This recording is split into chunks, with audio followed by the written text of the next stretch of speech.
From Tokyo to London, across the globe, respecting the craft, we're in the know.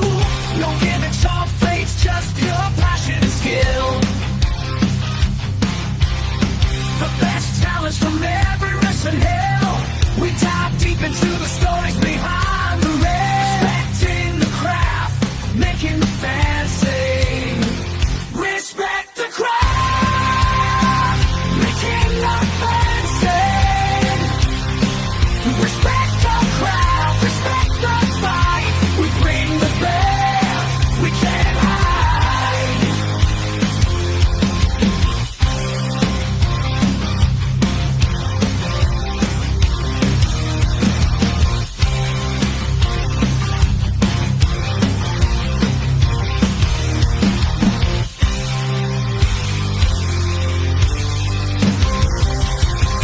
Respect the craft, making the fans sing. Respect the craft, respect the fight. We bring the best, we can't hide. We dive deep into the stories behind the ring. Respect the craft, making the fans sing.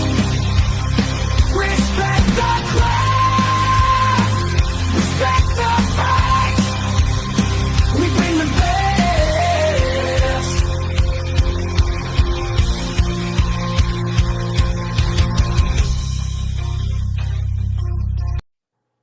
And we are live. What's going on, everyone? Welcome back to another edition of Respect the Craft. This is episode number 273, and we are joined by, here he is, Damian Chambers. What's going on, man? Good evening.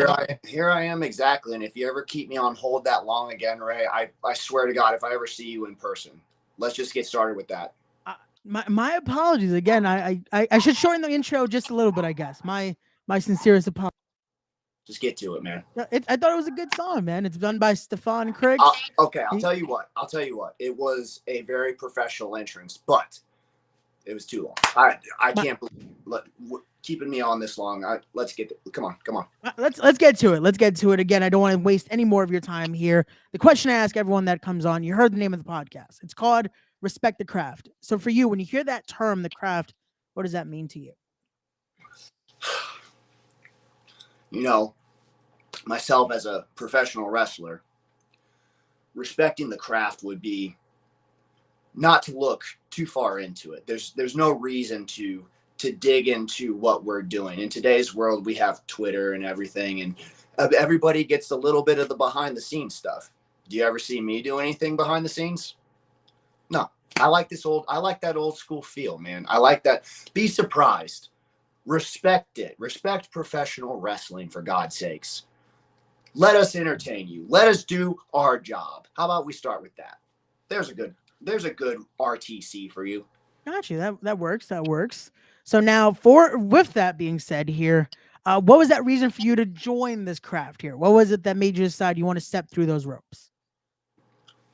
It's actually a funny story because at first I didn't. For the longest time, I had actually fallen out of wrestling. I was a wrestling fan growing up. But as I got older, I kind of fell out of it. It's funny because my brother did not. And neither did my cousin, who trained up in Michigan for a little bit. So my cousin Drake was about to start wrestling, and Raw was coming to Columbus right around the time my brother's birthday was happening. So I knew he was a fan. I decided to buy some tickets for all of us. Me, my brother, Drake. My brother's name is Joe. I decided that I would take them both as a surprise for his birthday. And the second that I got there, I immediately fell back in love with wrestling. I remembered what it was all about. So for months and months, like Drake literally started training a week or two after that. And my brother was on me for a good 6 months. At the time, I was still playing rugby at a fairly decent level because I used to play rugby. But my brother would bug me. And then eventually he just got to me. So I started looking for schools, and that's when it all started. Got you. And for you, because again, having that moment of it biting you again and wanting that love for wrestling, when did it click that this was the right decision to get back into it? That it's like, you know what, this is something I've always loved. Let's keep going. Let's go full throttle here. So I immediately became a fan again, being at Raw, in Columbus, in my hometown, and I immediately got back into it. I started paying more attention to WWE. AEW was coming around at this point. I started paying attention to the indies, and all of this added up over that 6-month period to me finally deciding I wanted to step into the ring. Immediately, literally, as soon as I got into that ring for the very first, and it wasn't even my first day. On my first day of training, we weren't even in the ring. We just sat around and talked and did promos and stuff like that. So I cut my very first promo on my very first day. It wasn't until about a week after that we actually got to step into the ring. And that's kind of like, as soon as I got into the ring, that's kind of when, it's like a whole new world just opened up to me standing in a 16 by 16 foot ring. And I think that's where kind of like the respect the craft comes in at that point, because I knew from that moment on that I needed to respect this, because I immediately fell in love with it. And I knew it's like, literally it took a month time for me to know, like, this is exactly what I wanted to do. Got you. And no, that is amazing to hear that it's one of those. Usually that's the story I get, is that first bump or even just that first moment stepping in, that it's like it just feels right, you know? Yeah, I mean, it was completely different. It was something out of the ordinary to me, because like I said, I was playing rugby at the time. No. So a very intense sport. And then to go to another intense sport such as professional wrestling, it was something that just clicked with me right away. It all came full circle from when I was just a little kid watching WrestleMania 18 to finally stepping into the ring, taking my bumps, doing my rolls, getting into my first match 6 months after I had taken my first bump. So it was a surreal period of time there. So it was a lot of fun. Got you. And I tried, because I like to do this a lot, especially with the show, is I try to do some research here, try to find at least the oldest picture I could find here.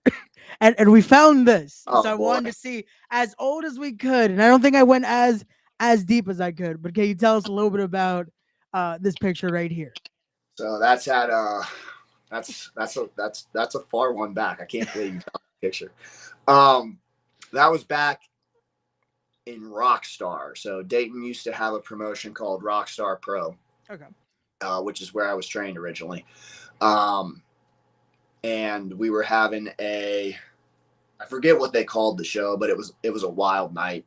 We were having some weird matches, and that was just the entrance that I decided for myself. I came out to I Will Survive. And that's me singing "I Will Survive." And the match that we had was a chair.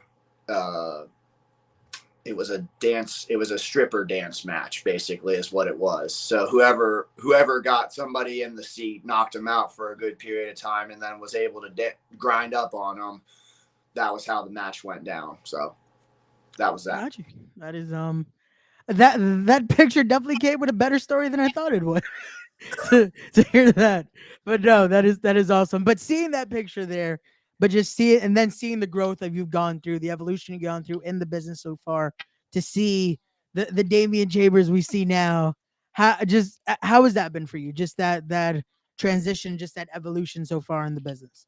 It's a 180. I'm not anywhere close to the same person I was walking down that ramp for the very first time that I am now. A lot of the people that I've met in wrestling have some type of theatrical background in some degree. At least some of the most successful ones do. Some of them are athletic. A lot of them have some type of theatrical background.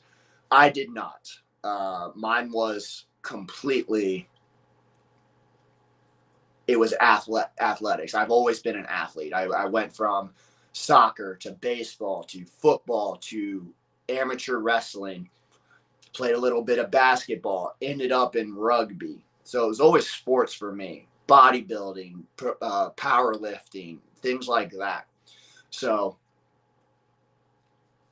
kind of like learning how to perform in front of people to the degree that I was doing it scared, a scared little boy, basically doing my, like being in front of a 10-person crowd to being in front of, I don't know, how many do we have in Iowa? Close to 2,000 sometimes.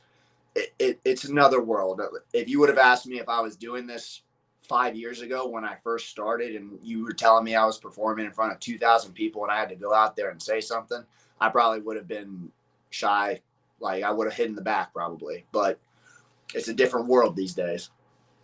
No, and that's again that shows just that growth, and again the respect that you've had for your craft here to have that growth and to continue to strive to improve and to evolve here, and just seeing that, like especially, like I said, I like to do my research. You see, just the even your the way you speak, the inflections that you add, it almost adds to one of your favorite wrestlers, if I'm not mistaken. Here, that was a great talker as well.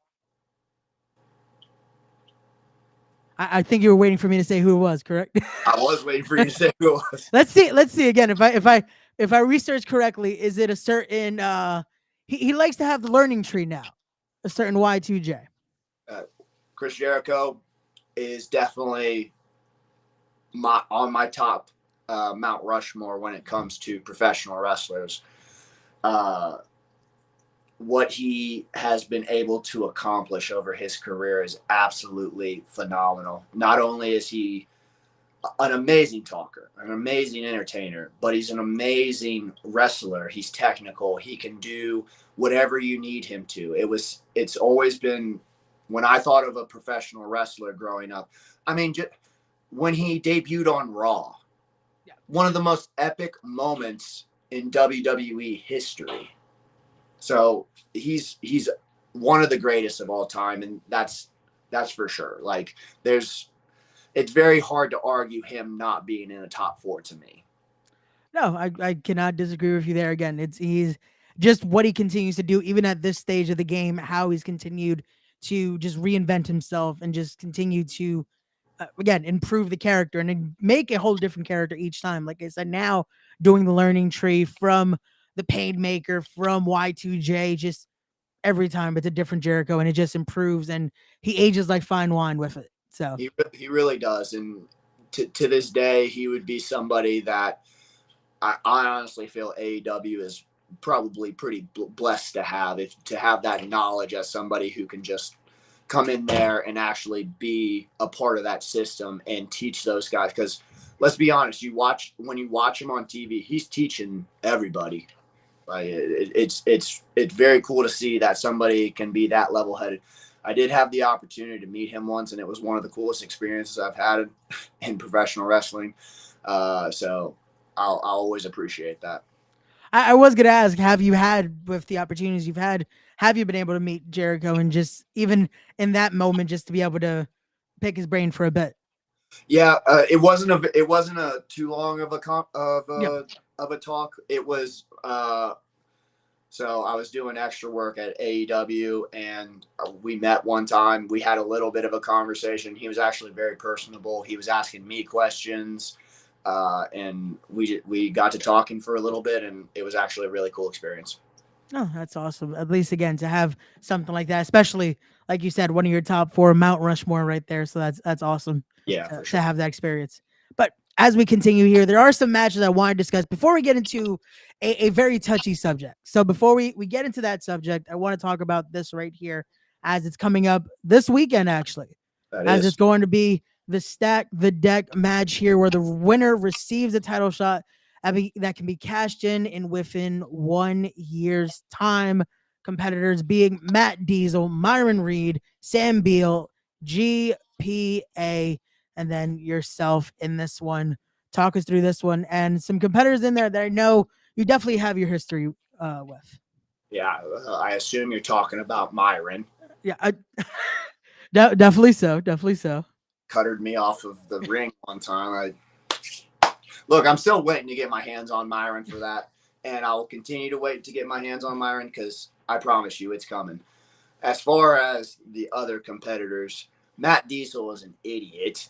Let's get that straight. And first and foremost, look, he's been giving me the runaround at TSW. Look, this past TSW show, I had to beat him up a little bit. Like, it was nothing personal. It was business. Look, he thinks that he's earned all these rights there at TSW, and he hasn't. And I just need to make my statement clear. And beating his ass was one of the things that I had to do. So it had to be done. Kayla even helped me on it. So it is what it is.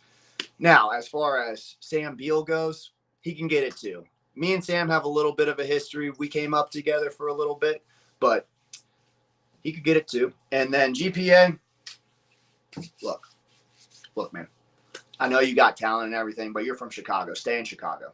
You don't need to be coming here to Ohio. Ohio's where I live. Ohio's my home. Stay where you at. Well, then, there you go. Some tough words heading into this stacked matchup for a Stack the Deck match right there. But from one opportunity to the next, as I want to talk about this matchup right here, as the winner of this will face Ace Austin to become the first NCG North American champion. And I can only imagine, again, an opportunity to win some gold, but then to face someone, if you're able to win this, that you know very well in Ace Austin. Talk us through this one. Yeah, well, Rohan, when we went up to NCG not too long ago, and we had a little bit of a fatal four-way, I would say. It was me, Jason Hotch, Rohan, and Ace Austin. So I had to beat up some people again. Jason's face is still injured, I would say. You could tell when he's on TV, he's still got the black eye. But Rohan decided that he needed to get in my way. So basically what it is I'm going to beat him. I'm going to kick the ever-living crap out of him. Worse than he's ever had it, whether it be on when he was on Impact or TNA as they're called now, or when it was WWE, NXT, whatever opportunity he's had. This is his biggest opportunity right here. I am his biggest opportunity. He doesn't have to look forward to Ace Austin. The match is determined. Look, I'm winning. Me. And then I will go on and face Ace Austin. I faced Ace Austin before. You've seen me wrestle him at Wrestling Revolver. We've had other matches from plenty of other places, and I beat his ass there and a million times. So I will continue to do so. This time it's going to be a little bit different. He's come up on top each time. It's not going to happen this time. Not only will I win the NCG North American Championship, I will beat Ace Austin. And then he can go cry about it and call it a privilege that he even had a chance to be wrestling me again. All that. But like you mentioned there, you guys have faced before, and you mentioned the company that I said it was going to be a very touchy subject as we go into it.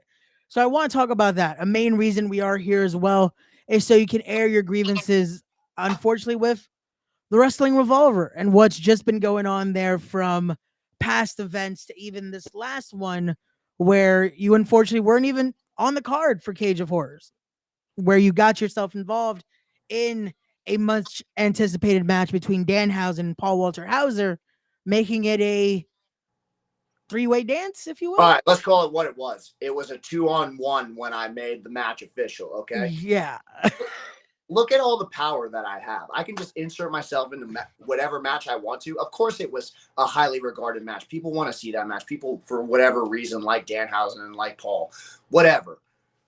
I made myself known. I can do whatever I want. And because I was left off, I decided to go for both of them. And what happens? I restart the match. It's a 2-on-1. There was no three-way battle. There was nothing. What were you saying? No, I was going to say it's been, unfortunately, scenarios like that where it feels like it's almost as if Revolver is against you here. Be it your luck with the unit, where you were a member, I guess, for the shortest amount of time ever as a member of the unit. And and then your match with Ethan Page, which, hey, I guess you could say you gave him the momentum to become the next NXT champion, as he's that's exactly right. All right. You know what? I'll start this from the beginning. Yeah. 2 years ago, Swerve's house. April 2022. If you go back and you look at that poster in the very top right, you see Damian Chambers. I was supposed to make my debut on that very day. You know what happens? I get to the venue. I get to Horizon Event Center in Clive, Iowa. I walk up to Sammy, as nice as I possibly can be, and he tells me he's got nothing for me. I traveled all the way out to Iowa for nothing. He put me on the poster. I'm literally right on the poster. So I did what I had to do. I came out. I do what I do. Cut my promo. Talked some crap. Iowa loved it. If you ask me, they loved it. I don't know if they actually did. I think I'm one of Iowa's like favorite wrestlers, to be perfectly honest. I can tell when I get out there. Anyways, that kept happening. John Bravo got involved, got me the lawyers that I need, and look what's happened to me since then. I've been announcing matches. I've had matches happen. I beat Tommy Dreamer.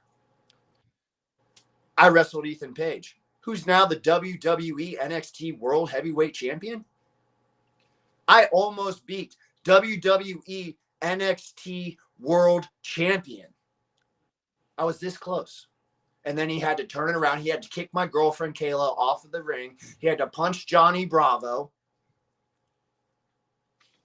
So we get to Cage of Horror this past show. Nothing. No Damian Chambers. Left off the card completely. What is this? Have I not proven myself?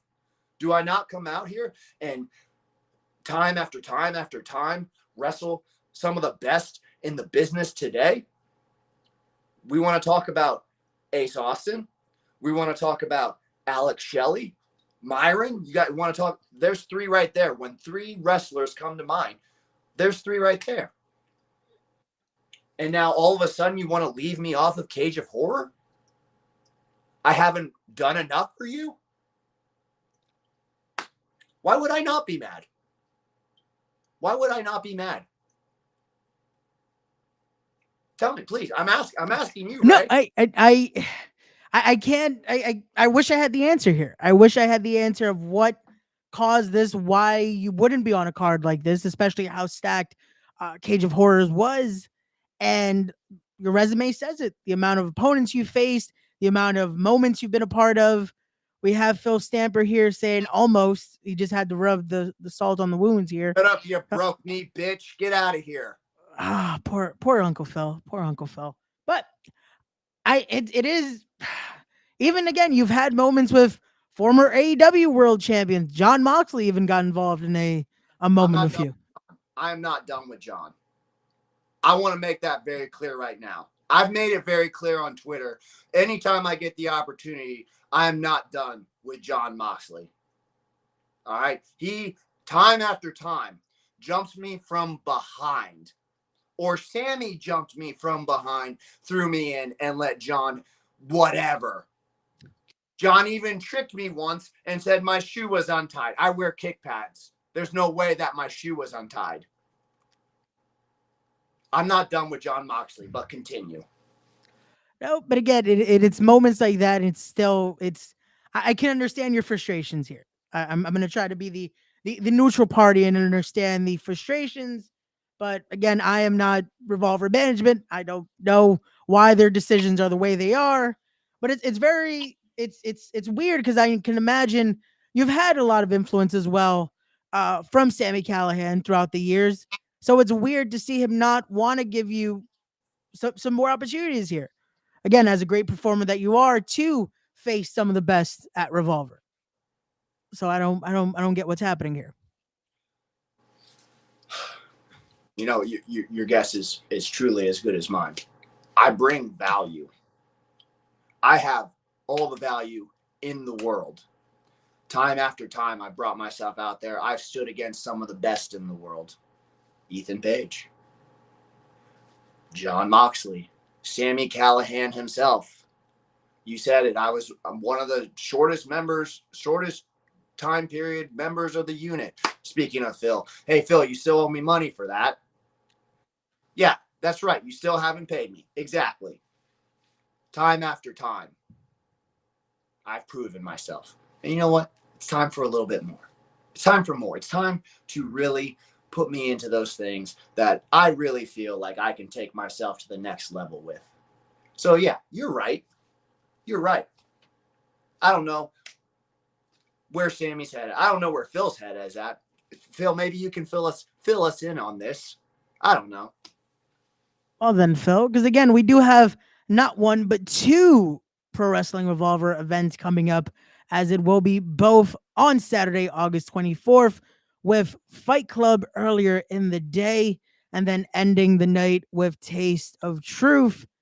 And we look at the two, at least current teaser posters here, and again, lack of Damian Chambers for either, and it's two events. So, and you know what? This first show, like, it's very intriguing because, to be honest, it's fights like that I really like, that I really enjoy. Just down to the ground and pound. You know, I haven't done too much of it, but BJJ is actually really fun. Brazilian Jiu-Jitsu, training in that instance. I do have a background in amateur wrestling as well. I'm a very strike-heavy individual. I like to throw punches. Give me somebody. Give me anybody. And then I'll even go the next show as well. I'll work both. I don't care. Put me anywhere. I'll take care of business. I was going to say, there has been a few roster members that have been announced for both events. So it's not out of the question. We could see Damian Chambers on both, if hopefully, again, Wrestling Revolver management will make it happen. So there's it. It's thrown out there for Wrestling Revolver. Put Damian Chambers in that cage there. Put him in that fight, and then put him at Taste of Truth right there. Because why not? Why not have Damian Chambers again adding value to these Wrestling Revolver cards? You're right. So, but as we continue here, we want to talk more about Damian Chambers here, because we want to talk about, like we were talking about, fights. Let's get into that. Who are some people, if you could give us a few, that you would want to fight in the future, be it at Revolver, be it anywhere in professional wrestling at the moment? Well, I did mention Ace Austin. I'm always up to wrestling Ace Austin. We've had a few, and to be honest, we always have the good ones. Somebody that I actually really enjoy wrestling as well is Myron. I do still need that one-on-one with Myron. Alex Shelley is, I know we said Chris Jericho is up there on my Mount Rushmore, but so is Alex Shelley. I think Alex Shelley is one of the most underappreciated professional wrestlers of all time. Agreed. And let me say that again, because undervalued. I know everything about being undervalued. Underappreciated. I know it. Alex Shelley is the most underappreciated professional wrestler in the history of professional wrestling. Everybody knows that he's one of the greatest of all time, and he's still underappreciated with how great he actually is. Alex Shelley is up there. Somebody I've had a couple matches with that I truly enjoy is Jason Hotch. It's always a pleasure to step in the ring with Jason. I told you I'm not done with John.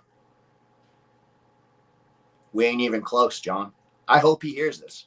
I hope he knows that I talk shit behind his back. Sammy still needs to get it too.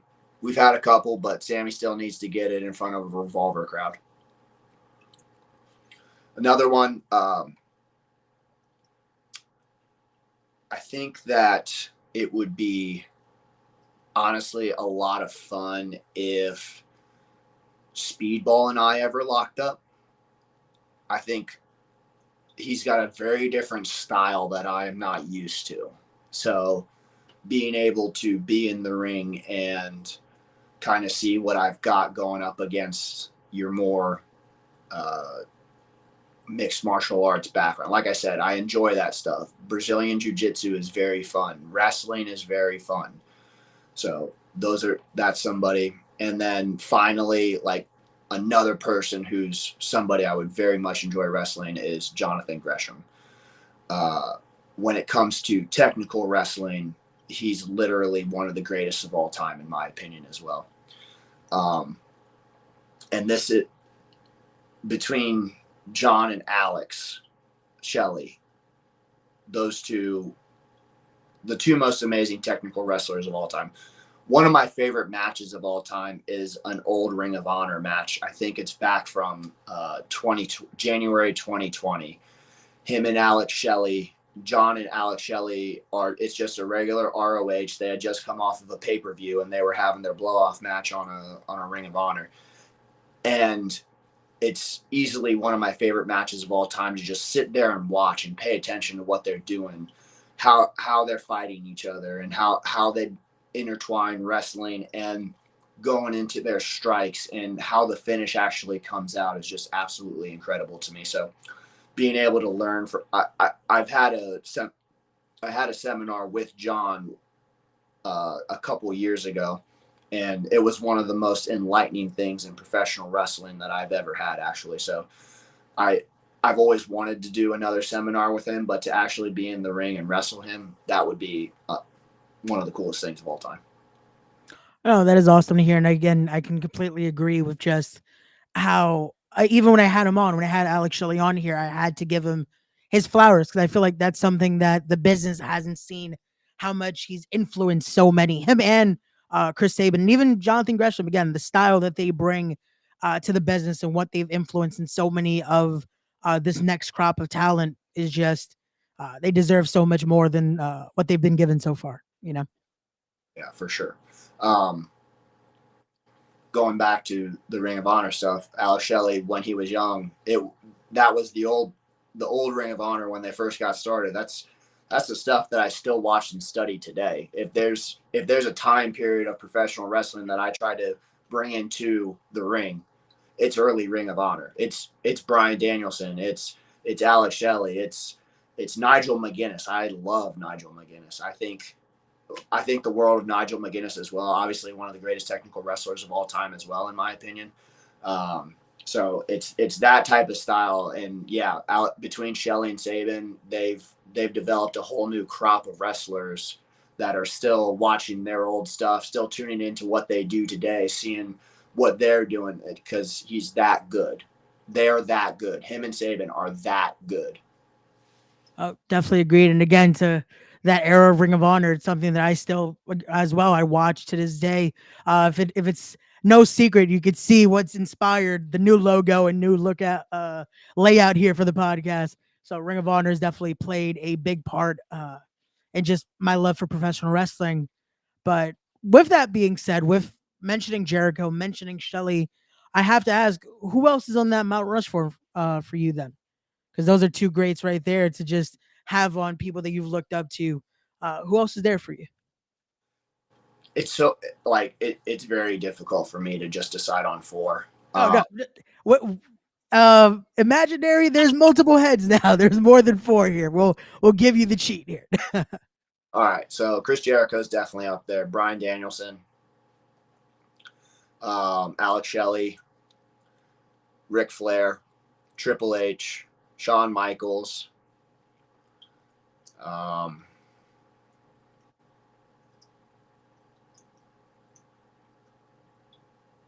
Yeah, I mean, all those guys for sure, and I'm sure I'm forgetting a couple right now. Roddy Piper. I've come to really, as I get more into wrestling, I've really come to enjoy Roddy Piper a lot more.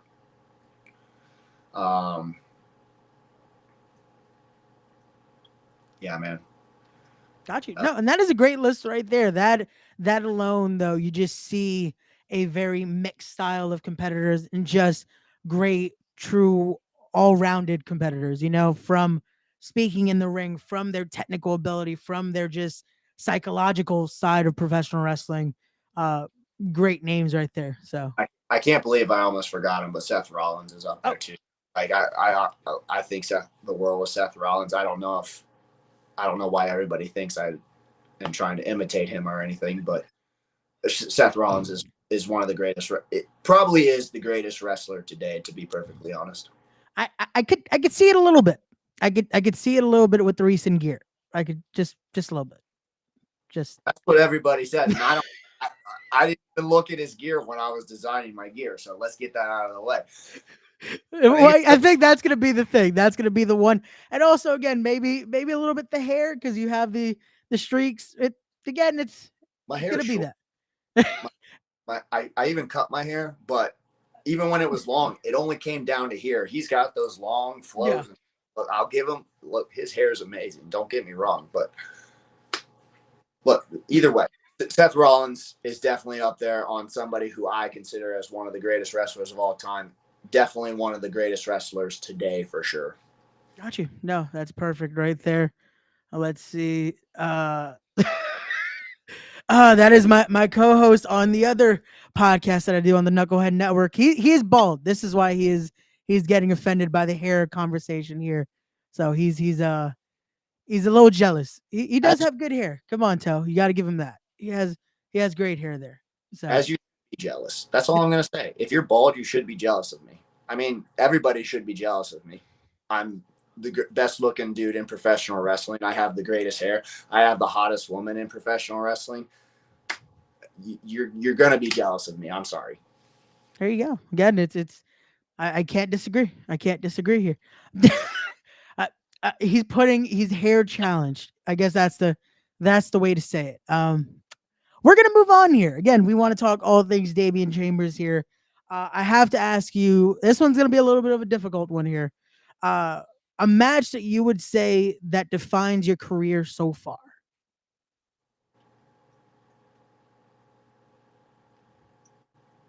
That's a tough one.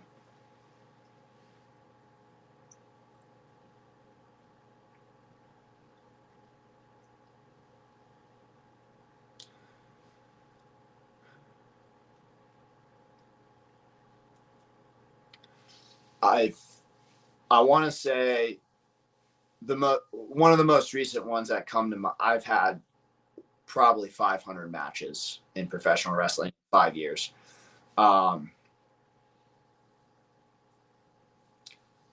Definitely Ethan Page is the one that's coming to mind because of what he has done just in the past 2 weeks. He's won the WWE NXT championship. I took him to his limit. I think that shows what I'm capable of as a professional wrestler. You got somebody who, at Ethan's status and his type of wrestling, his repertoire, his history in professional wrestling, it speaks for him itself. You got his style, all right, and then you have a guy like Sami Callihan, who I've stood in the ring with, who's a completely different style, also a very renowned professional wrestler in the entire world.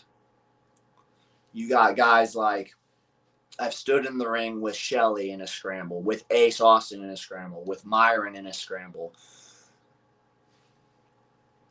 I want to fight John Moxley, one of the most dangerous men in professional wrestling today. And I would stand in front of him and not blink a damn eye because I don't fear that man. Unlike most people that would stand across him in a squared circle, I don't fear him. I hate him. Okay? I don't say that lightly. I don't say that word lightly. But he needs to get it. He needs to understand, and I will prove this to him, that the world only makes sense if you force it to. That is my job. That's my saying. And that's what I'm here to prove in professional wrestling. So when you ask me about a recent match, it's probably Ethan Page because it shows you that I can take somebody on who is a world-class professional wrestler at one of the highest levels that you can possibly be. And then I'll tell you that I fought other people who have completely different styles. I just said I want to fight Speedball Mike Bailey, a completely different style. I want to fight John Moxley. The world only makes sense if you force it to. You mentioned that at the end there. Where did that mantra come from for you? Where did that saying, just that belief, come in for you when it comes to pro wrestling or just in general, life in general? Where did that come from for you? It's exactly how life is. No matter what you do in life, you're not going to get by just getting by. You're not Somebody's not going to come up to you and hand you $10 billion. All right? Everybody's goal is to make money. Everybody's goal ultimately is to be happy, I guess. But you got to do something. You got to push yourself. You got to, whatever it's got to be. The world only makes sense if you force it to. You have to force your life. You have to take whatever it is and just put it all in there. Put everything that you can into what you want to do. You have to force it. You have to do all of the work yourself. Got you. That is perfect right there. As we wrap this up, Damien, I just have one final question here for you, and that is for Damian Chambers. What is the end goal? The world. There you go. That's perfect right there. Ladies and gentlemen, if you haven't already, make sure you are following Damien on all of his social media right there. The real Damian Chambers on Instagram. Follow him on X there at Real Damian Chambers. And all of those links will be in the description down below. Go ahead and make sure you are there for these upcoming events, including this Saturday right there with the Stack the Deck match. This coming August here with that huge matchup at NCG. And then hopefully he will be at these upcoming Wrestling Revolver events, because again, we shall see what Wrestling Revolver management does, and will the mistreatment continue? We will have to wait and see. But Damien, thank you again so much for joining us here. It's been a pleasure, at least for me. I'm not sure on your end, how's it going so far? It wasn't the worst thing in the I appreciate that. At least that so much. For everyone watching, thank you guys again. And as always, don't forget to be wise, be genuine, be real, be better people, respect the craft, and we'll see you guys